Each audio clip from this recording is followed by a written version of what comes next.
At noon on December 3, China's Type 3 carrier, the Fujian, returned to its base. After the fifth sea trial of the Fujian was completed, she returned to the Jiangnan shipyard on the Yangtze estuary. Launched on June 17, 2022, the Fujian was fitted out at the shipyard for less than 2 years and underwent several mooring trials during that time. The carrier underwent 5 sea trials in quick succession after finally setting sail for the first time at the beginning of May 2024.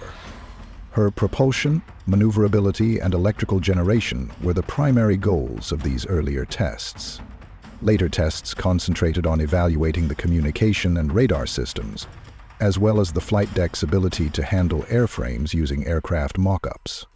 When she returned from the fifth sea trial on December 3rd, we noticed something really intriguing on her flight deck. This picture shows the Fujian upon her return. The flight deck has skid marks visible when you zoom in closer. The 4 sets of arrestor cables have very noticeable skid marks surrounding them, which were created when airplane tires touched down on the Fujian.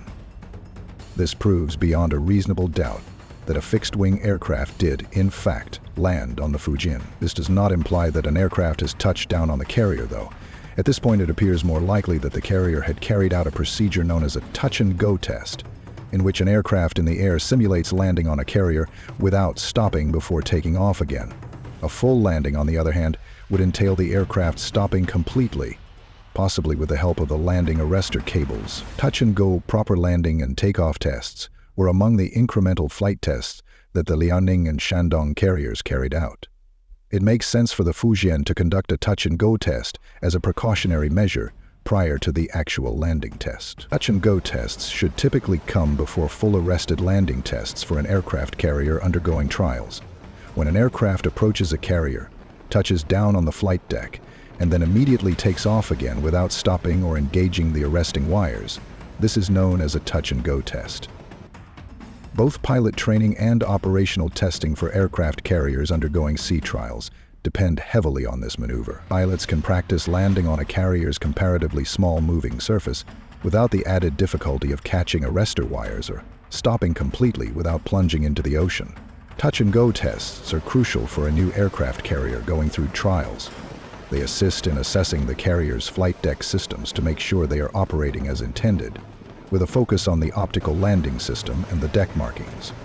Additionally, these tests offer a chance to confirm that the ship's motions, such as pitching and rolling, do not unnecessarily and negatively impact the landing conditions. Before proceeding to more difficult operations, like arrested landings and catapult-assisted takeoffs, engineers and crews can detect and address any possible problems by performing touch-and-go maneuvers during these trials. Pilots and the carrier's ground crew both benefit from touch-and-go tests. Footnote: these exercises help pilots gain confidence and hone their approach and landing skills on a carrier, which is a particularly difficult task, considering the ship's constant motion and the small space. Touch-and-go tests give the ground crew an opportunity to practice flight deck tasks like controlling air traffic, arranging communications, and making sure safety protocols are observed. Everyone participating has the chance to become used to cooperating in the high-stakes setting of carrier aviation. More complex trials usually come after touch-and-go tests are finished. These include catapult-assisted takeoffs, which evaluate the carrier's capacity to successfully launch aircraft, and arrested landing tests, in which the aircraft engages one of the carrier's arresting wires to stop on the flight deck. These follow-up tests verify that the ship and its air wing are prepared for operational deployments. The USS Gerald R. Ford, the flagship of its class of next-generation aircraft carriers, underwent touch-and-go testing during its sea trials.